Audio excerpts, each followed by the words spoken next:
Hi, I'm Logan Schmaltz, and I'm going to be talking about dealing with antimicrobial resistance in public health.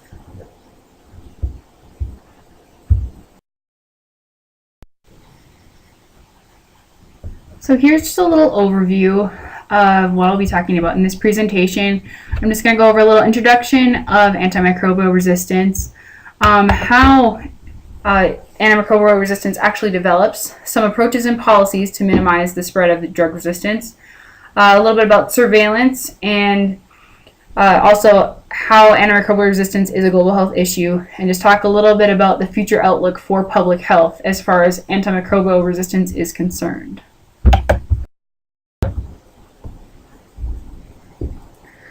So actually, antimicrobial resistance, or AMR, has been in existence since the 1940s, which was the initial discovery of penicillin.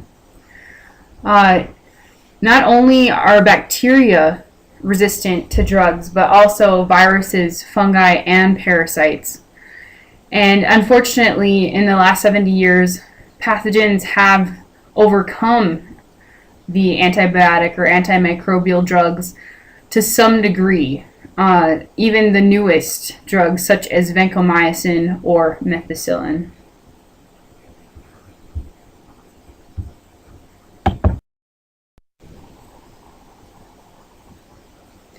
So in the United States, almost 2 million people acquire these drug-resistant infections annually. These infections are most commonly MRSA, or methicillin-resistant Staphylococcus aureus.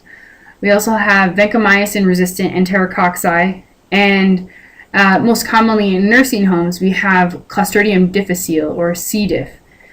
Of these types of infections, almost 23,000 of these people will die annually. Due to these antimicrobial resistant infections, we also see an excess costs for healthcare of $20 billion, which is exceedingly high.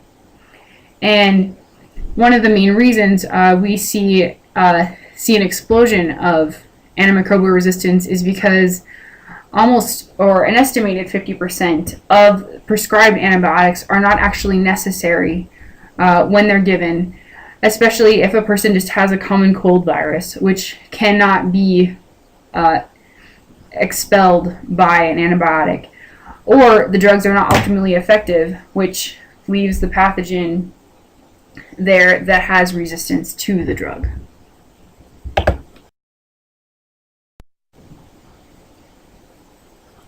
This slide just provides a visual of the development, and so on the left we see how pathogens acquire new genes. The conjugation method is essentially like a pathogen mating system where they just swap DNA. Second transformation is where the pathogen will just pick up DNA from its surroundings. The third is transduction, in which it will become infected by a virus and then it will incorporate some of the virus's DNA into its own DNA. And of course, the fourth is random mutation that can just occur at any moment after exposure. On the right, we see the actual mechanisms in which the pathogens overcome antibiotics. So in the upper right-hand corner, we see an efflux pump in which the antibiotic is literally just pumped right out of the pathogen. On the left, we see a antibiotic degrading enzyme in which the enzymes, or the pathogen just produces enzymes that break down the antibiotic. And then on the bottom, we see an antibiotic altering enzyme in which there is an enzyme that just acts as an immune system to protect the bacteria while the pathogen is inside of while the antibiotic is inside the pathogen.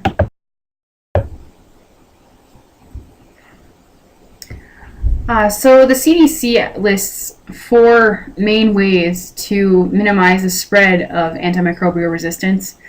And by far the number one way is just to prevent infections altogether. And this is done by making sure that people are immunized. And then that they also use good hand washing practices. This is particularly true for people in healthcare settings, such as healthcare providers, so that way the infections are not being spread from person to person.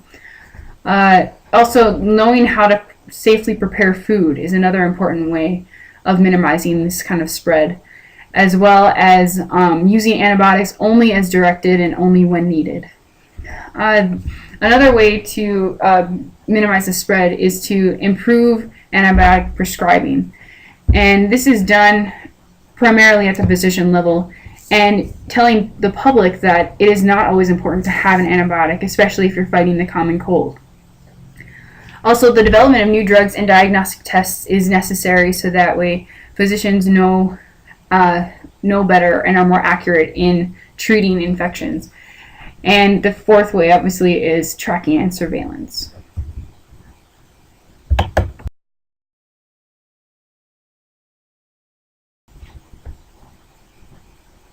So here are some of the antimicrobial surveillance programs that we have in the United States.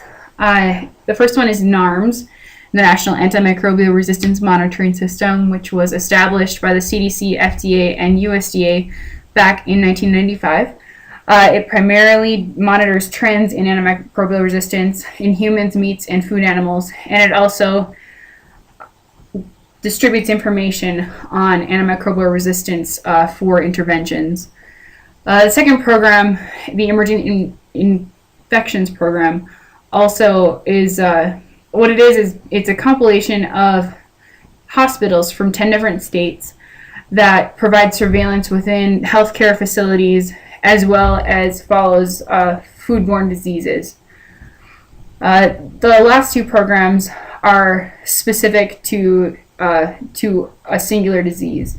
So the gonococcal isolate surveillance program follows gonorrhea in the United States, and the National Tuberculosis Surveillance System follows all the cases of tuberculosis within the United States.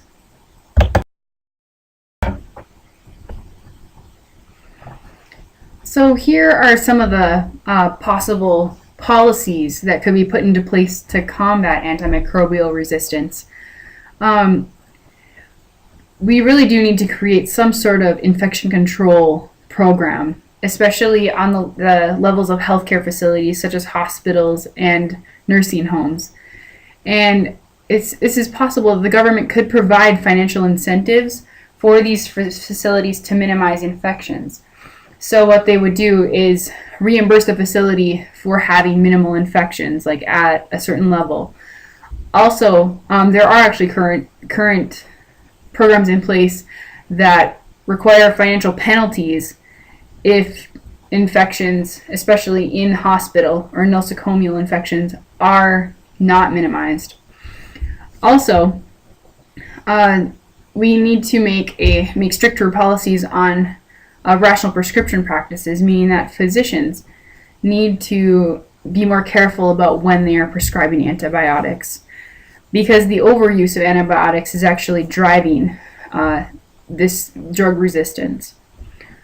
And we also need to provide incentives for the companies that are creating new drugs and new diagnostic testing equipment, because currently, with antibiotics being so cheap, it's just not a good investment for companies. And so financial incentives need to be made in order to give pharmaceutical companies a reason to invest in antibiotics.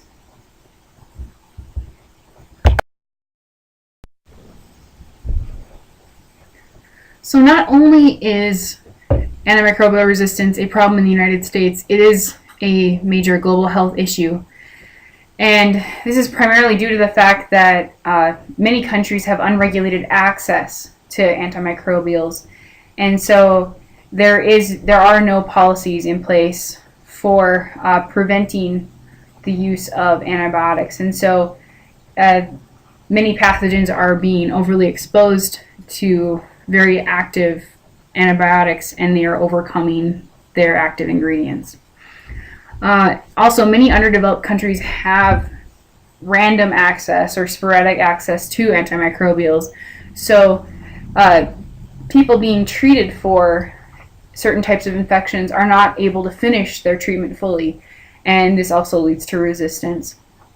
We also do need to have a better global surveillance system, because without knowing what outbreaks are happening where, or how common certain resistance properties are, there just will never be a way to actually contain antimicrobial resistance.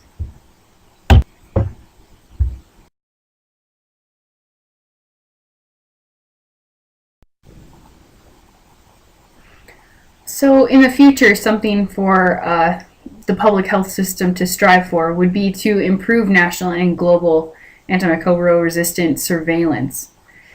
And this is it's a very important thing, just to know what type of resistance is occurring where. Also, it's so important for healthcare facilities to maintain and enforce strict infection control policies. And healthcare providers must follow policies such as hand washing often between patients, so that way infections are not being spread from patient to patient. Also, something for the public health officials to look into is finding ways to provide incentives for research towards new antimicrobial drugs and diagnostic tests, just in order to combat the antimicrobial resistance that we already have.